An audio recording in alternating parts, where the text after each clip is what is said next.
Hello, welcome to EPG Pathshala. I am Dr. Anurekhachari Wagh, Assistant Professor at Department of Sociology, Savitribai Phule, Pune University. I am coordinating the paper on Sociology of Gender. Today we are going to discuss the module Women's Writing and Women's Lives. In this module, we are going to first raise the question why women's writing and women's life is important to understand, especially in the context of gender. And as we know that this module has been written by Professor Vidyut Bhagwat, a foremost feminist thinker in India. There will be a section on reflection of her own journey. Further, using this idea of women writing, she would also understand how regional social history can be constructed, and through it an understanding of feminism and in terms of power and inequality could be understood. The module would also focus on Bhakti literature and women's writing and women's life. Further, using the contemporary interpretation of women's writing of the past, the module will also focus on Maharashtra and women's writing.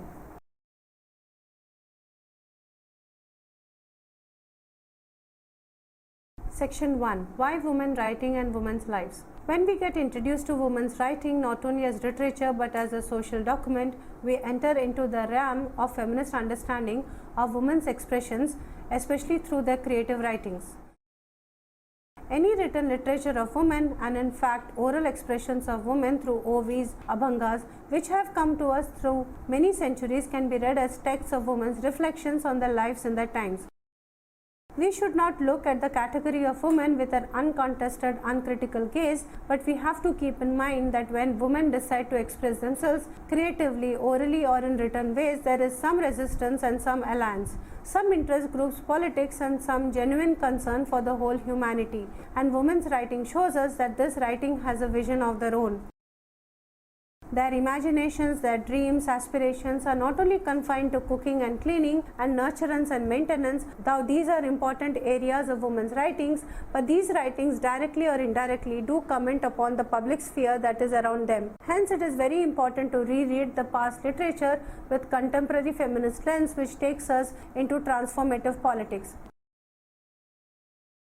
If we accept feminism as a political consciousness which tries to bring transformation in society ideologically and structurally, then we also understand that in the human society, in every epoch, power relations between men and women become specific and diverse. Inequality between men and women, which is based on sexual difference, is not natural and it gets constructed in human culture. Caste, race, class, religion, all these structures, when they get constructed, patriarchy is also a structure and ideology which gets constructed. Hence, patriarchy and gender are both constructed through women's sexual, social, economic, labor appropriation. The value of system of any society has male dominance as a superstructure, and women also internalize the same. In this situation, how women's self-consciousness or consciousness of meanness gets constructed is a complex quest, and we can look at women's literature to understand this process. Whatever women write can be reread and reinterpreted with the feminist consciousness, but when this writing talks about women's existence and search for totality of herself, we would call this expression as creative literature. Through writing, if women writers applaud only agency of women or victimization of women, we will not be able to see it as a creative literature.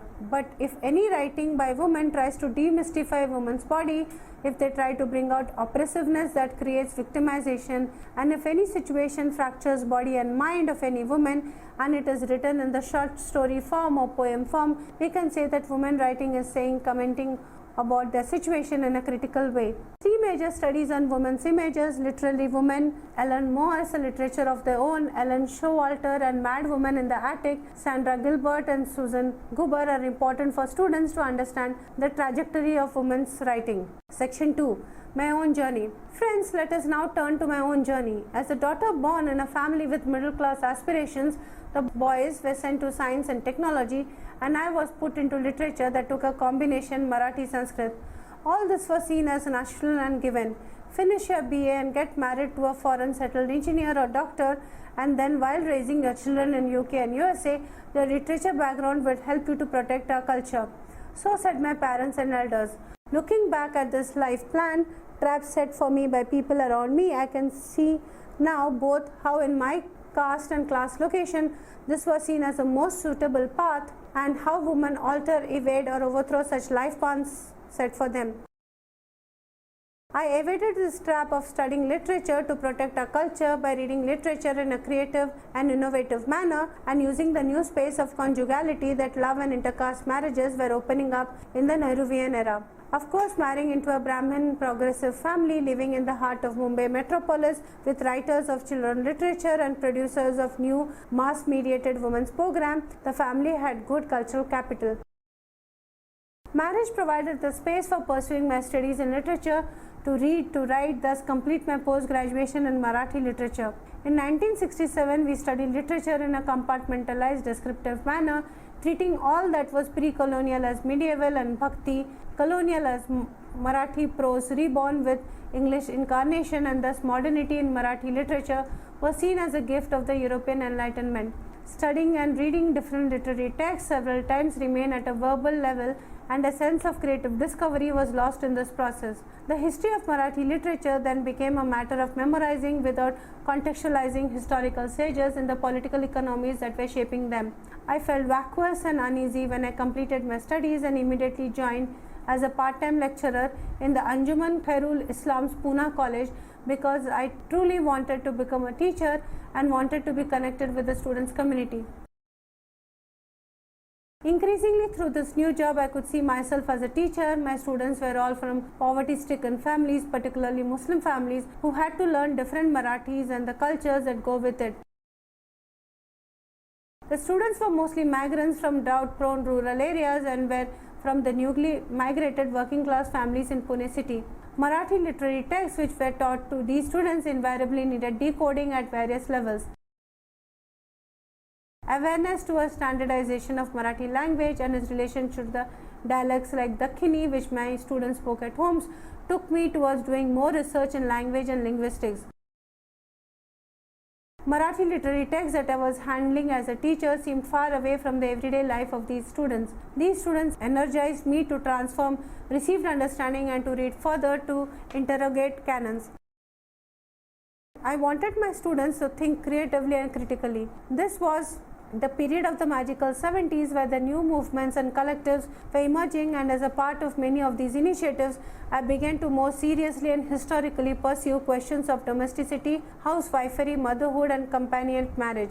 Dalit literature at that time provided moral stamina to encounter literary studies with many questions and interrogations. Here we must note that in the late 1980s, I participated in the project of documenting women's writing in India from different regional languages under the guidance and editorship of Susi Tharu and K. Lalita. The 2 volumes were published by the New York Feminist Press, but what was more enriching was the search for women writing, efforts to delineate not a unilinear but a meaningful tradition of the same became a preparatory ground for much research in the 1990s. The work on the 2 volumes in the Women Writing in India put together anthology taught us many things. We did not want to claim that women's writing was unique and special. We wanted to see why it was different and why it called for special attention.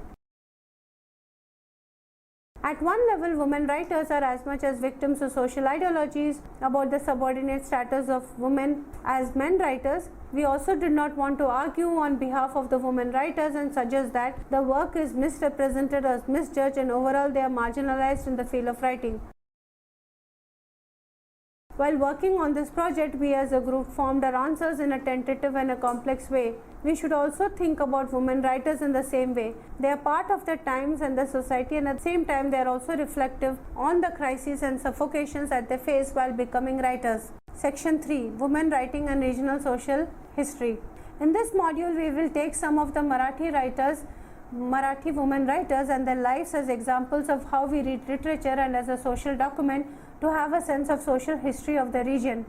Women's writing in every language needs to be studied against the grain of the text, and when we learn to read between the lines of these texts, we will be able to locate women's subordinate status in the society and how they resist and create a space for themselves, and at the same time create the collectivity and community and make knowledge making possible for themselves.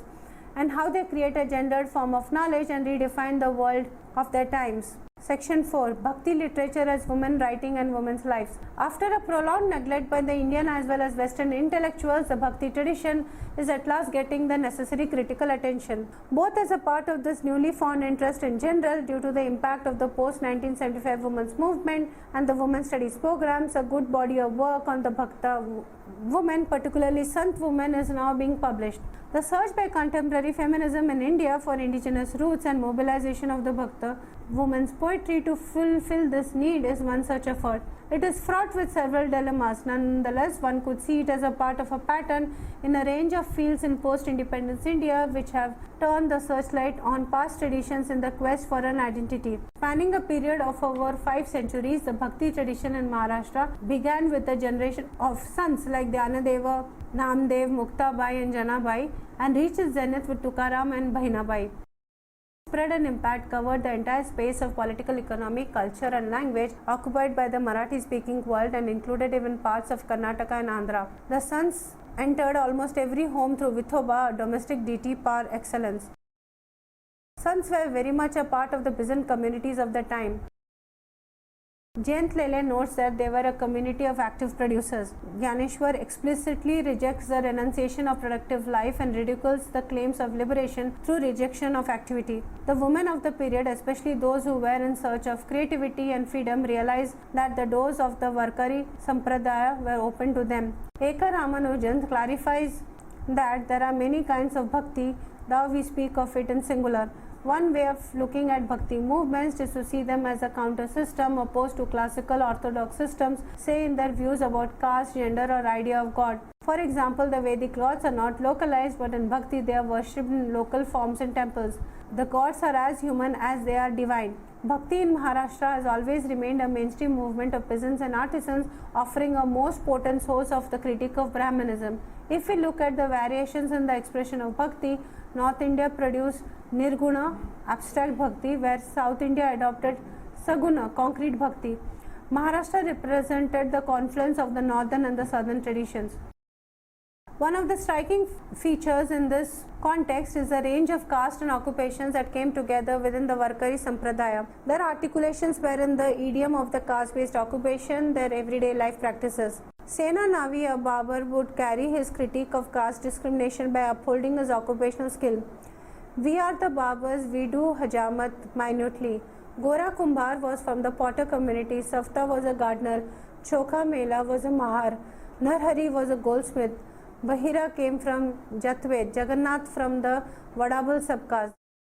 Gyaneshwar and his sister Muktabai belonged to the excommunicated Brahmin family. Namdev was from the Shimpi caste. His disciple Janabai from a Shudra caste was a part of Namdev's household as a bonded domestic servant. The community of sense in Maharashtra therefore was from the artisan and service jatis, and the Bhakta community included both men and women from the higher and the lower caste. The crucial feature of this formation therefore was the fact that every caste contributed its knowledge building process on equal terms.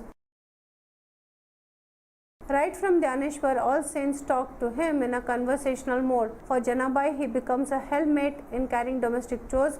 Vithoba was no doubt a homely god. Varkari Sampradaya built up a strong egalitarian, democratizing, anti-hierarchical ethos of Vithoba Bhakti. Celebrating earthly joys, the Bhakti had a robust peasant and directness of expression. Almost in recent times, women Bhakti's writings were more often than not studied only in terms of literary expressions. The rigorous critique developed by them to challenge all kinds of caste and gender additional hegemonies were either altogether neglected or pushed into the background. In reality, Varkari women had dared to enter the Varkari movement as equal partners. They drew fearlessly from the domestic life world and wasted no opportunity to challenge the unequal order that subordinated them. We have a long line of women's sense full of radical intent, critique and expression. Mahadaisa, Baisa, Ausa and then Muktabai and Janabai, Soraya, Nirmala, Shaku, Premabai and Bahinabai. From the 13th to the 17th centuries, there is an uninterrupted tradition of radical women saints and Sant poets. Some of the writings of Sant women were translated and printed in the early 20th century. For example, Justin Abbott's preface mentions that the first printed edition of the 17th century Sant poetess Bahanabai's work was edited by Dono Umar Khane, which appeared in 1914 and was soon out of print. Eventually, in 1929, Justin Abbott published a translation of the chosen portions of her autobiography to introduce to the West a name there absolutely unknown but worthy of being known, as seemed best adapted to give to the English reader the thoughts of this Indian woman that found expression in verses nearly 300 years ago. It would be apt to say that this writing of woman's sense was seen for a long time, in fact up to 1975, only as a part of the spiritual realm, and women's sons like Muktabai and Janabai were treated as women who had already transcended the physiological division of humans into man and woman. But in this process it was ignored that women's sense were very much a symbiotic part of the Warkari masses. They were also a part of the social historic reality of the Marathi speaking region. After the rise of the women's movement in India, gender-sensitive academic and political discourses made conscious efforts to write women into history. Initially, women's sons were treated as add-on to the list of the male sons. Muktabai, Dhyaneshwar's sister, was designated at one level as Mahayogini, highlighting a spiritual status, but her very complex writing is yet to be analyzed seriously. Thus, these historical accounts did not recognize the agency of women's sons. However, mainstream history was preoccupied with women in early India as enjoying a high status, a position of honor and dignity. This homogenization had created a category of women in India, with Gargi and Maitri being seen as exceptional women seers and knowledge makers. The predominance of this homogenized category further blurred the agency of Sant women of the medieval period.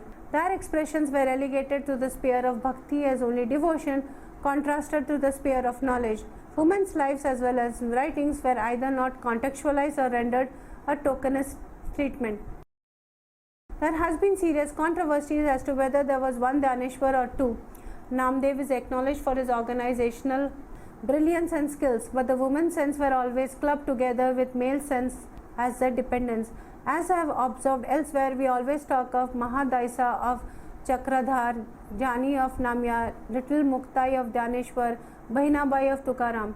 This is a classic instance of how the hegemonic order manages to reappropriate emancipatory drives for its own legitimization. As a result, as late as 1957, Neera Desai acknowledged the Bhakti movement as an important movement, but concluded that the Bhakta's total conception of women's status was not quite free from the admixture of then prevailing attitude towards womanhood.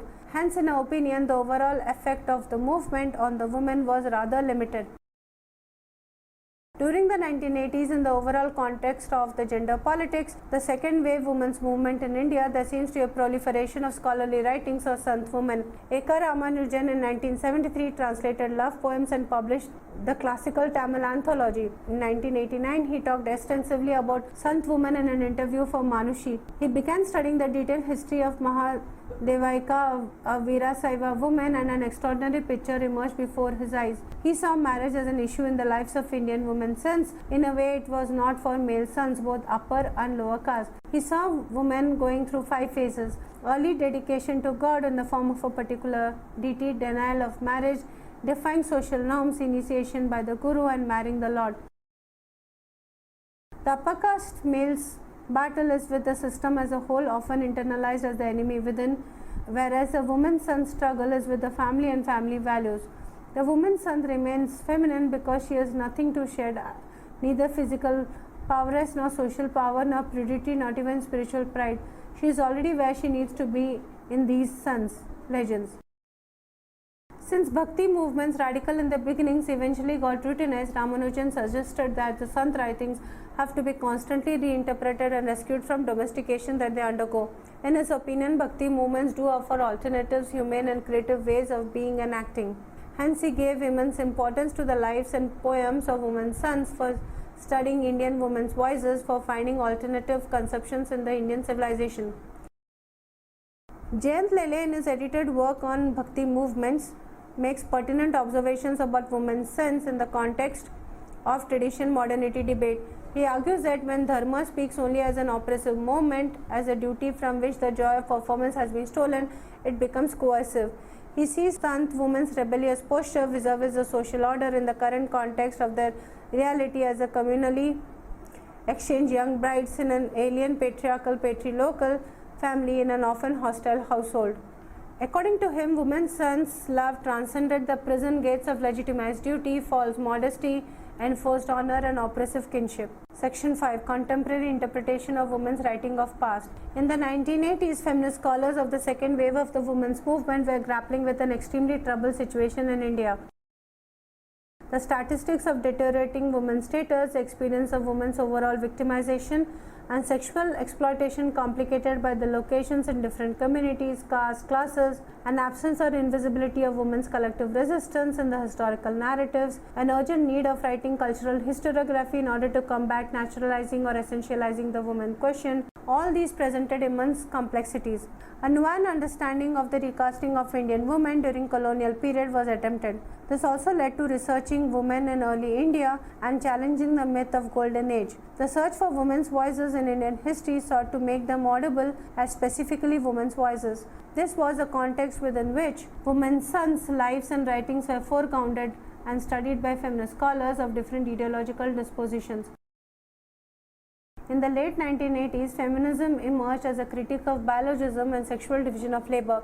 It rested on the assertion of the right to chosen political affiliation and social identities above birth-bound ones. Women's membership of any community or even of the state was seen as problematic due to the patriarchal modes. The roots of misogyny were rightly traced to traditional as well as modern male-dominated cultures. The stereotypical abuse of weaker sex along with deep-seated phobic anxiety about the woman's body and its reproductive ability was critically analyzed by feminist scholars and activists. Sexism was defined as a process providing a rationale for the disempowerment of women in all spheres of life, secular and spiritual.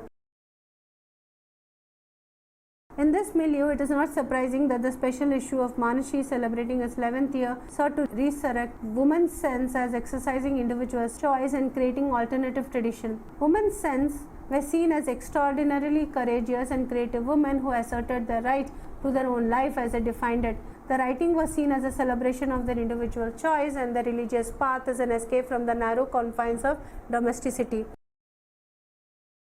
Uma Chakravarti situates gender relations within the context of caste, class and delineates the issue of the control of female sexuality as a central issue.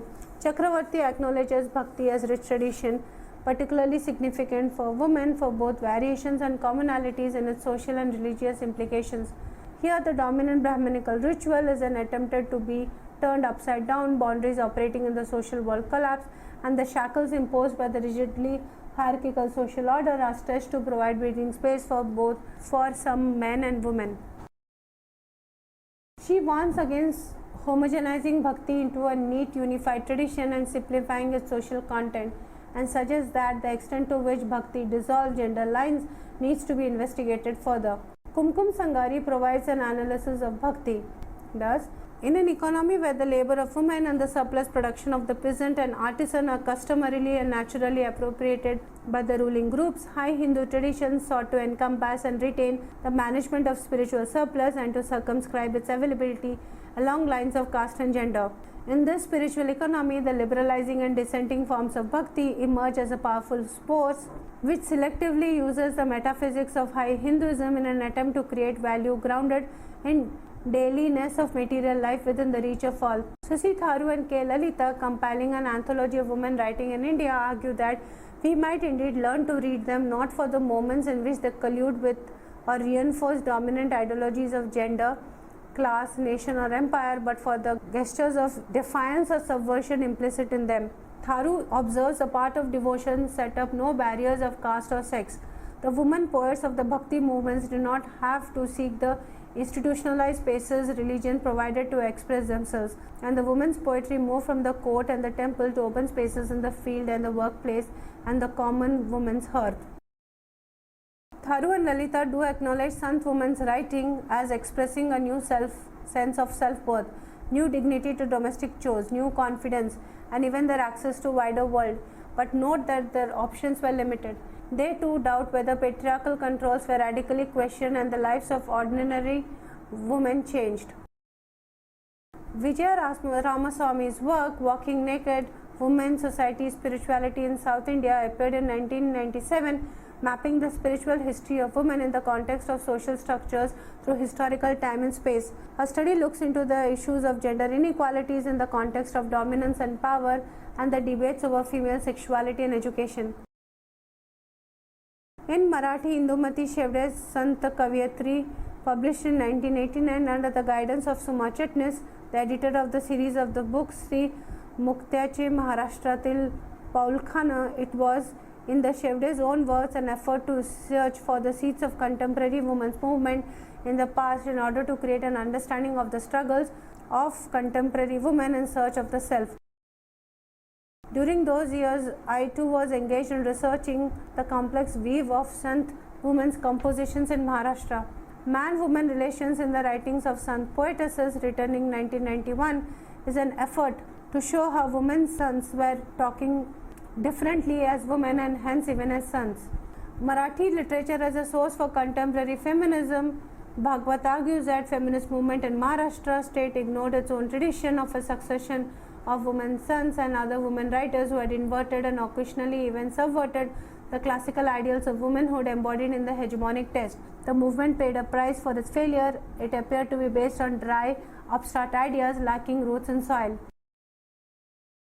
The last decade has posed special challenges to feminist scholarship in India, and new directions and issues have opened up. As Rajeshwari Sundararajan has argued, feminist scholarship moved from victimization of women to resistance, and agency of women has emerged in the context of majoritarian religious politics and its mobilization of women, and the failure of the state and its laws to ensure women's safety or rights. The other important context of 1990s, at least in Western India, has been the challenge posed by Dalit Bahujan feminist perspective and organization to feminist and non-Brahmin historiography and epistemology.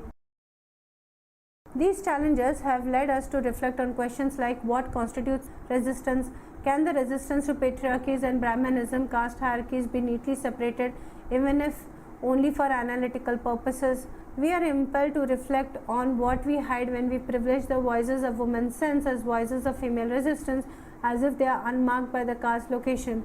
Soraya Bai, a Mahar Sant, questioned untouchability. Oh God, every human being carries impurity along with purity.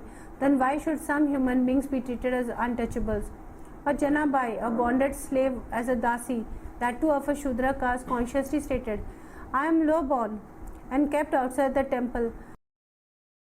Her declaration that Chokha Mela, the Mahasant, was only true Vaishnava is important in her understanding as a member of the Varkari community. When we read their voices as voices of specifically female resistance, we edit out the fact that early feminism in India had Dalit Bahujan beginnings and these women were resisting the principles of Brahminical patriarchy.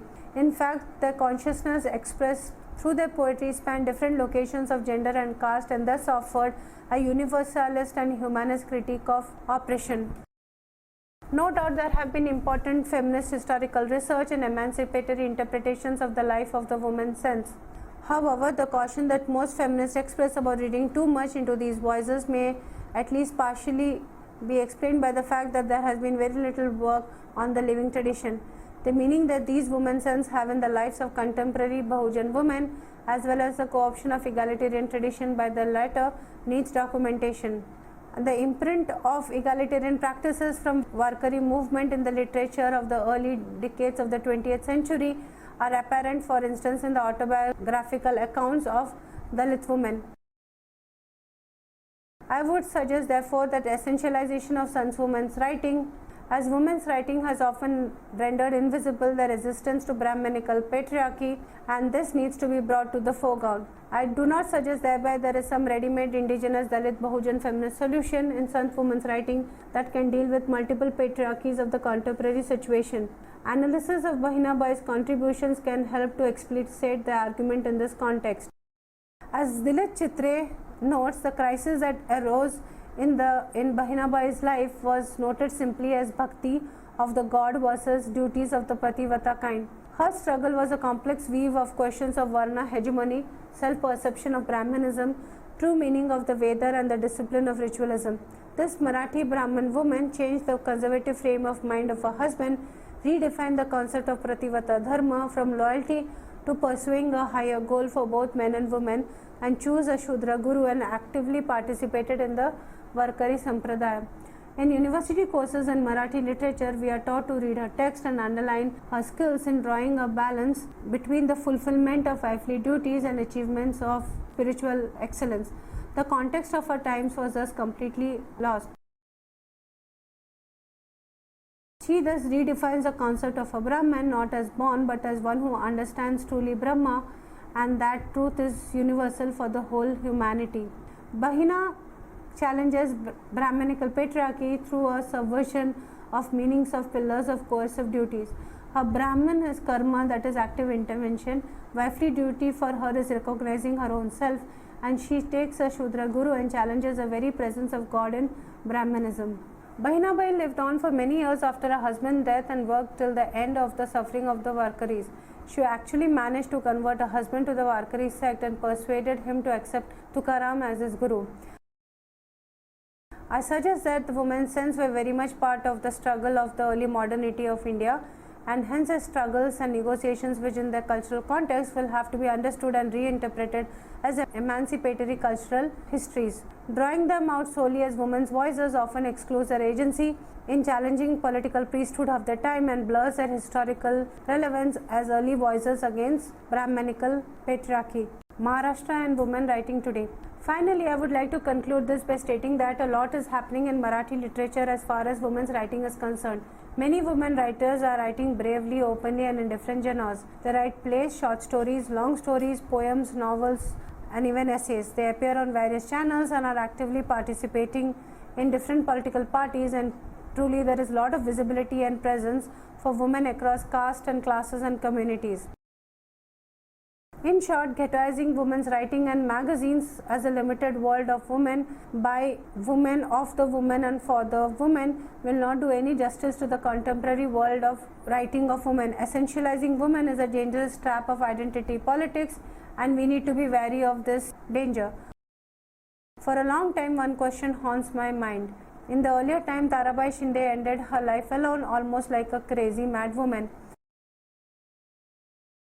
Pandita Ramabai, with so much brilliance, ended up in Khedgaon, almost in the ashram, very lonely as if in exile without much support. Anandibai Joshi, after having succeeded in her achievement in the medical field, faced illness and ended her life without completing her mission as a doctor who wanted to use her knowledge and provide services to her sisters. I see a similar pattern in almost every decade. Women who dare to intervene in the Indian context in the rigid framework of patriarchal structures end up either in insanity, suicide or infantilization. As a result, in India, women's creative contribution is invariably invisibilized, or if recognized, they must have the sanction of great dynasty and the upper caste background. Recently, we witnessed Ajita Kale, Marathi writer living in US, who hanged herself tragically at a very young age. Priya Tendulkar, a sharp, eloquent short story writer who died untimely. Gauri Deshpande, a committed woman writer with a liberal perspective, died due to alcoholism. All these creative writers, including Kamal Desai, never wanted to be counted as women writers because they felt that this would lower their literary capability and evaluation.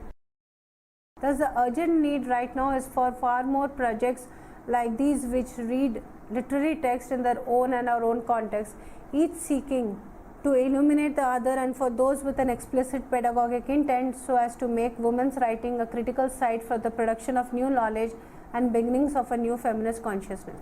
In this module on women's writing and women's life, many of these issues have been raised, especially concepts relating to women writing, oral and written literature, transformative politics, social history, bhakti literature. What is very important that this module has really focused on the importance of social history and has led to a sensitive understanding of feminist understanding of women's expressions, especially in terms of the creative writing. Further, we have also understood how culture structures, frames and constraints women's voices and expressions.